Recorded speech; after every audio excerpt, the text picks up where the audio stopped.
मैं राहुल कुमार, स्वागत है आपका एग्जाम पथ के इस यूट्यूब चैनल में। और आज के इस वीडियो में हम बिहार सिविल कोड का जो अभी मेंस का एग्जाम हुआ है कलर को, आप यूडीसी भी कह सकते हैं क्योंकि इसका ऑफिशियली नाम अब चेंज कर दिया गया है। ठीक है, तो इसका मेंस 18 तारीख को हो चुका है। अब इंतजार है कि कब रिजल्ट आएगा। ठीक है, अभी हाँ एक समय लग सकता है। अब कितना समय लगेगा रिजल्ट आने में, कब तक रिजल्ट आने की संभावना है, और दूसरा बात यह है कि क्या कटअप जाने की संभावना हो सकता है, और इसके बाद हमारा प्यून का जो एग्जाम है सिविल कोड प्यून का, वो कब तक होगा, इसके बारे में हम सर से एक एक करके सर समझाने की कोशिश कीजिए कि कितना कटअप जाने की संभावना है, कब तक रिजल्ट आएगा, और प्यून का एग्जाम कब तक होने की संभावना है, और किस तरह से तैयारी किया जाए। देखिए, जो एग्ज़ाम हुआ है अभी सिविल कोड क्लर्क का मेंस जो हुआ है वो निश्चित रूप से काफ़ी टफ था। उसके लेवल से बहुत ऊंचा लेवल कर दिया गया था और तमाम जो अभ्यर्थी थे उनमें निराशा का भी भाव है इसको लेकर के कि ऐसा एग्ज़ाम नहीं लेना चाहिए था। हम लोग का भी वही मानना है कि ऐसा एग्जामिनेशन नहीं लेना चाहिए था। इसके हिसाब से तो पहले मॉडल पेपर वैसा जारी बिल्कुल मॉडल पेपर जारी, क्योंकि ये लगातार एग्जाम तो लेते नहीं हैं। और दूसरा क्या करते हैं कि ये लोग यूट्यूब पर भी देख लेते हैं ये लोग तैयारी कैसे करा रहे हैं कोई भी। हाँ सर, और जो सिर्फ ना मतलब पीटी को लेकर के पढ़ा रहे कैसे पढ़ाना, तो उसके अनुसार से उसको मॉडल चेंज कर देता है। ये बात सही कितना तक सही है सर? हमको जो ऐसा लगता है, क्योंकि अब देखिए यूट्यूब जो है ये टोटली पब्लिक है, पब्लिक प्लेटफॉर्म है। अब कुछ दिन पहले भी आप लोग देखे होंगे कि जब बीपीएससी 17वीं को लेकर के जो आंदोलन चला था, तो उसको लेकर के जो कई यूट्यूब चैनल पर बीपीएससी ने नाम लेकर के बकायदा फिर उनके खिलाफ जो कार्रवाई की बात कही गई। तो इसका मतलब है कि निश्चित रूप से सरकारी एजेंसियां जो है वो नज़र रखती हैं कि कौन कोचिंग वाले या कोई भी इंस्टीट्यूट जो है वो कैसे तैयारी करा रहे हैं। और जो हम लोग के पास केवल सिलेबस होता है, उसमें कोई पैटर्न तो ये देते नहीं है सैम्पल, तो उसके आधार पर हम लोग अपने तरफ से जो बेस्ट होता है या पूर्व में जो हम लोग के पास अपना जो कोई एग्जाम्पल आता है उसको लेकर के कराते हैं तैयारी, और कोशिश होता है कि जो जितना टाइप से कराया जा सके। लेकिन ये बिल्कुल अंदाज़ा नहीं था कि उसके क्रम में वो एकदम उल्टा पुल्टा कर देंगे। हालांकि सिलेबस तो वही रहा मोर और लेस, लेकिन उसको बहुत टफ कर दिया गया, पूरा पैटर्न चेंज कर दिया। हाँ, तो जहाँ तक टाइम कम मिलने की बात है, तो देखिए ये प्रतियोगिता परीक्षा है, यहाँ पर आपको 2 घंटे में पूरा पेपर नहीं करना है अगर वैसा टफ आया तो, क्योंकि वो सबके लिए टफ हुआ। अब इसमें क्या होता है ना कि 2 घंटे में सबसे बेस्ट कौन करके आया, ठीक है, तो ये ध्यान में रखना होता है। और इसलिए पैनिक नहीं होना है, क्योंकि जो पेपर आया है वो केवल आपको ही वैसा नहीं मिला है, वो जितने 42,000 से ऊपर है सबको मिला है।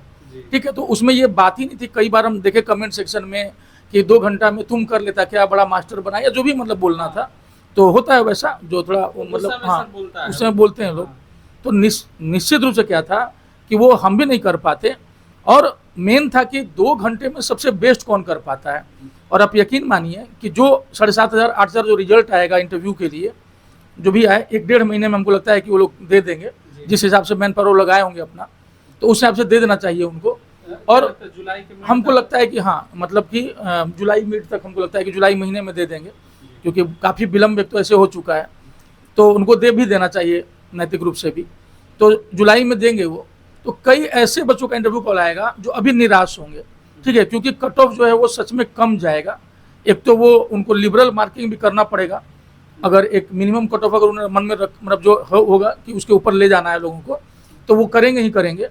और 7,500 8,000 लड़कों जिनको चुना जाएगा, उनमें से भी कई का पेपर बहुत अच्छा नहीं गया होगा, याद रखिएगा, तो उन्हीं में से होगा। और हमको ज़्यादा लगता है, जैसे आपने कट ऑफ की बात कही, कि जो यूआर यानी अनरिजर्व या जो ओबीसी क्रिमिनल में भी जो बच्चे होते हैं लड़के, तो उनका वो 50 से 55 के बीच में उनका जाना चाहिए, जिनके पास किसी भी प्रकार का रिजर्वेशन नहीं है। और जो लोग भी रिजर्व कैटेगरी में हैं, जैसे कि BC2 हो गया, या फिर EWS, फिर BC1 और SC ST, और लड़कियों का एक अलग से, तो थोड़ा थोड़ा करके उसमें आप कट ऑफ को हल्का कम कर सकते हैं, ठीक है। हाँ, तो ये कट ऑफ जो उसमें भी और कम ही जाएगा। और मेरे कई स्टूडेंट्स ने फिर बाद में एग्जाम के बाद हमको मैसेज किया था, निर्धारित अंक तो देखिए हाँ इस टाइप से तो एकदम नहीं किया सकता है, क्योंकि पेपर चेक करने के बाद किसका कैसा परफॉर्मेंस रहा होगा, ठीक है, उस पर तय करता है कि कितने बच्चे आ रहे होंगे। लेकिन एक कयास जो लगाया जाए संभावना, तो मेरा अपना मानना है कि 50-55 के बीच में जिनके पास कोई रिजर्वेशन नहीं है, उनका जो है इतने में आराम से जो है हमको आ जाना चाहिए। और बाकी जो लोग रिजर्व कैटेगरी में हैं, मतलब जैसे BC2 है, EWS है, BC1 है, SC ST है, और फिर गर्ल्स का अलग से जो 35% का रहता है, तो उस हिसाब से वो 50 के नीचे, मतलब 40 से 50 के बीच में कुछ फ्लक्चुएटिंग सबका होना चाहिए। तो ये होना चाहिए। और एग्जैक्ट तो हम लोग भी अंदाजा नहीं लगा सकते हैं, क्योंकि मान लीजिए कि अगर लिबरल चेकिंग कर दिया तो होता है ऊपर भी उठ जाए, लेकिन अगर लिबरल नहीं किए तो नॉर्मल इतना के बीच में वो रहना चाहिए। और जो कट ऑफ की बात हुई, बाकी जो भी स्टूडेंट्स हैं हम कहेंगे कि देखिए अंतिम रूप से 2639 का ही होना है, बाकी सभी लोग छटेंगे ही। तो वो कितना गुना रिजल्ट देगा सर मेंस के बाद? मेरे हिसाब से 3 गुना देना चाहिए, 2.5 से 3 गुना। तो 3 गुना देगा तो मान के चलिए कि 7,500 से 8,000 के बीच में देना चाहिए। मेंस के बाद उतना बुलाएगा? हाँ, मेंस के बाद उतना बुलाएगा। और देखिए सर पीटी में जो हम लोग देखे डाटा तो 10 गुना का था, तो करीब करीब 12.5 गुना के अप्रोक्स में हो गया, और उसके बाद फिर वैकेंसी भी कम कर दिया गया। हाँ, वो भी कम कर दिया गया बीच में। तो इंटरव्यू के लिए भी ये लोग ज़्यादा समय नहीं देंगे उसके बाद। अगर एक बार जैसे आप देखेंगे कि पीटी का जो रिजल्ट आया था उसके तुरंत बाद ये लोग मेंस ले लिए, ज़्यादा समय नहीं दिए। उसी तरह जैसे ही मेंस का रिजल्ट देंगे तो ये तुरंत इंटरव्यू के लिए बुलाएंगे 15 दिनों में, ठीक है। तो जो भी स्टूडेंट्स जो इंटरव्यू के लिए अपने सोच रहे होंगे, तो जिनका पेपर थोड़ा ठीक गया होगा वो इंटरव्यू के लिए जो है पॉजिटिव रह सकते हैं, और अभी से वो पोलाइट रहेंगे, हम्बल रहेंगे, ठीक है। तो निश्चित रूप से जो है उनको इंटरव्यू में इसका फ़ायदा होगा। क्योंकि जहाँ तक आप स्टेनोग्राफर या रीडर का देखिए तो 3-3 जज बैठते थे, तो डिस्ट्रिक्ट एंड सेशंस जज। डिस्ट्रिक्ट एंड सेशंस का नाम जो है पदनाम अब चेंज करके प्रिंसिपल डिस्ट्रिक्ट जज कर दिया गया है। तो पिछली बार 7 सेंटर बना हुआ था स्टेनोग्राफर में पूरे बिहार में। तो 7 सेंटर का मतलब था कि वहाँ के 7 जो जिला जज थे प्रिंसिपल डिस्ट्रिक्ट जज, और साथ में अगल बगल जिले के जो है 2 और उनके समकक्ष जजों को, काउंटर पार्ट्स को बुला लिया गया था। तो इस तरह से 21 जज थे टोटल, तो 3-3 थे। और इंटरव्यू भी जो है वो ज़्यादा देर नहीं चला था, वो किसी का 1.5-2 मिनट में, 4-5 मिनट में, 6-7 मतलब मैक्सिमम 6-7 मिनट से ज़्यादा। कुछ स्टूडेंट्स तो अपने पास भी शॉर्ट हैंड के थे, तो वो भी आके हमको बताया कि सर मेरा नाम पूछे कि नाम क्या? अच्छा, पहले तो वो नाम तो ऑलरेडी रहता है वहाँ पे, तो बोला अच्छा ये रोशन आपका क्या नाम है, ऐसे नाम, अच्छा आप क्या शॉर्ट हैंड लिखते हैं? बोला हाँ सर चलिए लिख के दिखाइए, बस इतना ही। बोले ठीक है आपको। तो चूंकि मेरे पास आके लोग तैयारी भी किए थे बहुत सारे स्टूडेंट्स, तो मेरे पास थोड़ा सा ज़्यादा सैंपल था उसका। तो बहुत सी मतलब कभी किसी रोल नंबर या फिर आप कहाँ से हैं, फिर किसी के सरनेम से बहुत प्यार से बातचीत, मतलब उस टाइप का कोई ऐसा माहौल नहीं था कि डरा रहे हो या कुछ कर रहे हो, जब तक कि कोई उड़ंडता ना करे। तो उस टाइप से वो नहीं करते हैं। और फॉर्मल ड्रेसिंग, जो नीचे में कोई भी डार्क जो पैंट रहेगा, ऊपर में लाइट शर्ट। और चूँकि अभी गर्मी का टाइम है, तो मान लीजिए कि अगर गर्मी में अगर इंटरव्यू होता है तो हम लोग बोलते हैं कि फिर टाई लगाने की जरूरत नहीं होती है, लेकिन फिर अगर मौसम थोड़ा ठीक हो जाता है तो आप टाई लगा करके जा सकते हैं। हाँ, थोड़ा ठीक है। लड़कियों के लिए वही लाइट, हाँ ऊपर में लाइट रहे और सफ़ेद शर्ट रहे, नीचे ब्लैक पैंट भी हो सकता है, या फिर जो डार्क ब्लू होता है और ऊपर में नेवी ब्लू, तो ये कर सकते हैं। लड़कियों के लिए जो है सलवार सूट है, ठीक है, जो डिसेंट लगे, या फिर साड़ी पहन के भी वो जा सकती हैं। ज़्यादा जो है ड्रेस ज़्यादा चमकदार नहीं होना चाहिए। और हाँ, किया हुआ ड्रेस नहीं और होना चाहिए। पहले हाँ हम ये भी बता चुके हैं कि कई बार कि जो बाल वाल भी जो कटवा के सब जाते हैं तुरंत एकदम, वो कम से कम, हाँ स्ट्रेट कराने का, तो वो चीज़ जो है मतलब कि जैसे लड़कों का भी है कि 5-6 दिन पहले ही बाल कटवा लेना चाहिए। और अगर आप क्लीन सेव हैं तो क्लीन सेव होकर जाएँ उस दिन, ठीक है। तो बहुत ज़्यादा स्टाइल वहाँ मानने की जरूरत नहीं है, मतलब फॉर्मल होकर के जाएँ, लड़का लड़की दोनों लोग जिनके लिए भी हैं। और जितने पोलाइट रहेंगे, तो जैसे होता है ना कि 2-3 मिनट में आखिर वो क्या देख लेते हैं, तो 2-3 मिनट में वो आपके चेहरे के हाव भाव से भी ना बहुत ज़्यादा चीज़ें पकड़ लेते हैं कि पोलाइटनेस है कि नहीं है। और फिर आप जो सिविल कोड क्लर्क का जो काम होता है कि डॉक्यूमेंट्स को पूरा ठीक से रखना, जो इनका जो भी फाइल होता है उसको रिकॉर्ड को ठीक से रखना, कोई लापरवाही नहीं करना, क्योंकि एक हल्की सी भी लापरवाही होगी सिविल कोड क्लर्क से तो केस में जो है बहुत पेचीदगियाँ आ सकती हैं। तो वैसे वो देखते हैं कि सामने वाला शार्प है कि नहीं, लापरवाह तो नहीं है। तो इन सब चीज़ों पर ध्यान रखना चाहिए और अपने एजुकेशनल क्वालिफिकेशन पर काम करना चाहिए। जिस सब्जेक्ट में आपका ग्रेजुएशन हुआ है उस पर ध्यान दे देना है। फिर आपका नाम, फिर आपका जो फैमिली बैकग्राउंड है, कहाँ से आप आते हैं, किस जिले से आते हैं, उस जगह की जानकारी, होम डिस्ट्रिक्ट की, हाँ ये सब चीज़ें। फिर हम आपको क्यों लें, इसके अलावा फिर पटना हाईकोर्ट से संबंधित जानकारी, फिर बिहार का जो न्यायपालिका का पूरा एक स्ट्रक्चर है हमारा, भारत की न्यायपालिका का जो त्रिस्तरीय सुप्रीम कोर्ट, हाई कोर्ट और अधीनस्थ न्यायालय जो है, इस सब के बारे में थोड़ी थोड़ी जानकारी हो जाए।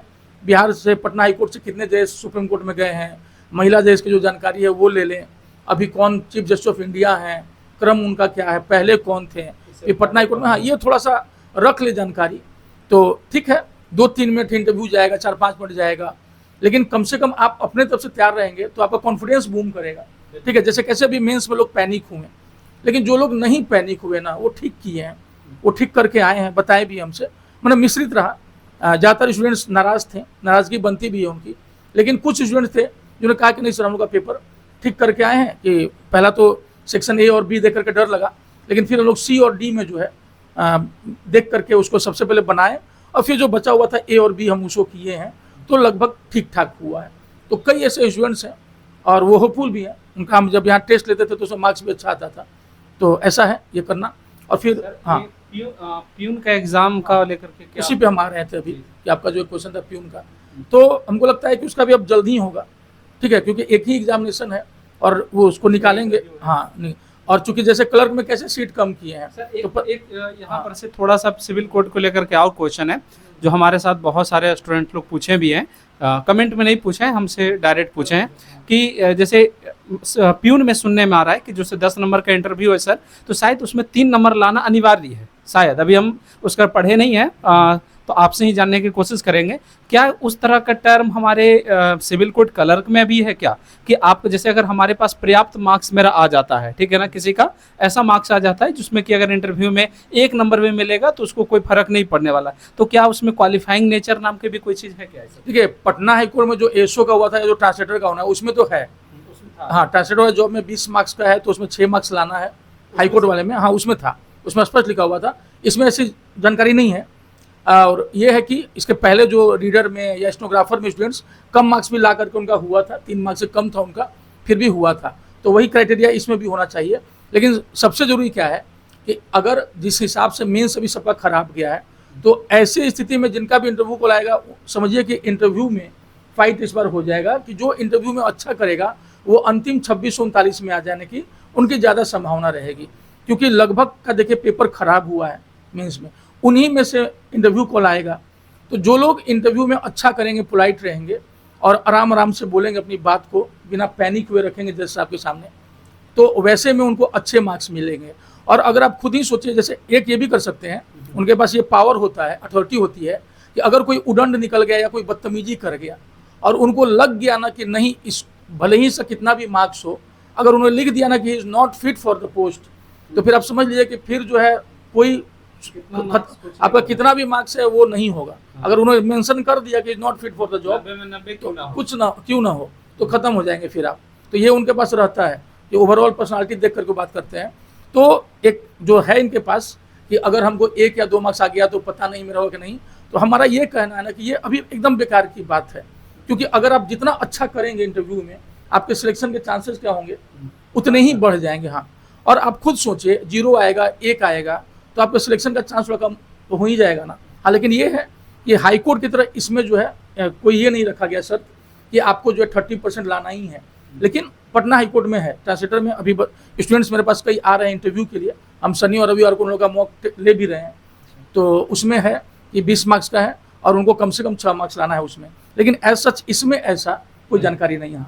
तो एक सवाल और करेंगे, चूंकि सर आप रीडर के लिए भी करवाएं, जिसको DW कहा जाता है, डिपोजिशन राइटर कहा जाता है, और दूसरा स्टेनो के लिए भी कराएं। सर दोनों का वेटिंग लिस्ट जारी किया गया, कितना संभावना लगता है कि वेटिंग लिस्ट क्लियर किया जाएगा उसका? हाँ देखिए, जैसे होता क्या है ना कि कई बार कोई रीडर बने या स्टेनोग्राफर बने, आपके भी बहुत सारे स्टूडेंट होंगे जो DW यानी कि डिपोजिशन राइटर के होंगे, उनको वेटिंग लिस्ट जारी किया गया और स्टेनो को तो रिजल्ट के साथ ही जारी कर दिया गया, तो उसका क्या लगता है? मेरे ही कई स्टूडेंट्स जो ऑलरेडी रीडर स्टेनोग्राफर हो चुके हैं, वो भी क्लर्क में बैठे हैं। अच्छा, ठीक है, और हमने बोला भी कि जब हो ही गए तो क्यों बैठे हो, तो भाई आ गया था तो बैठे हुए हैं। तो इसमें कई लोग जो रीडर या स्टेनोग्राफर होंगे, अगर मान लीजिए सपोज कि वो BPSC की भी तैयारी करते हो या किसी एग्जामिनेशन की तैयारी करते हो और उनका अपर लेवल में हो गया कहीं, तो जाहिर सी बात है कि वो रिजाइन मार करके वो जाएंगे।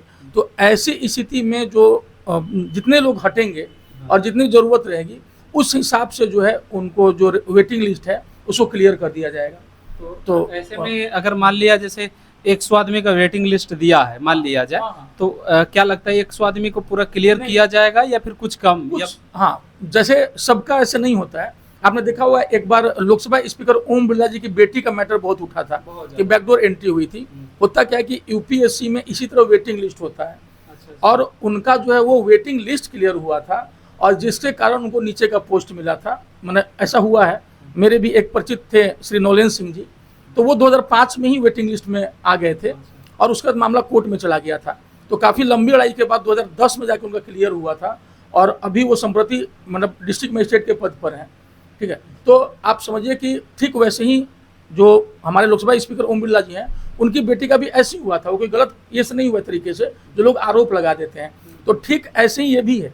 तो इसमें जैसे ही कुछ लोग रिजाइन मारेंगे किसी भी कारण से रिजाइन मारे, कहीं और अच्छी जगह हो जाए, या फिर मान लीजिए कि उनको नहीं मन लगा, तो वैसे में जितने लोग हटेंगे उतने ही वेटिंग लिस्ट को क्लियर कर दिया जाएगा, और बाकी वेटिंग लिस्ट 10 का 10 आ जाएगा नीचे में, मतलब अगर उतने लोग नहीं हटे तो चूंकि सेफ हैंड रखने के लिए ये लोग उतना अपना निकाल देते हैं कि अगर इतने लोग हटेंगे तो हम इनको को रख लेंगे इसमें, हाँ जोड़ लेंगे ये।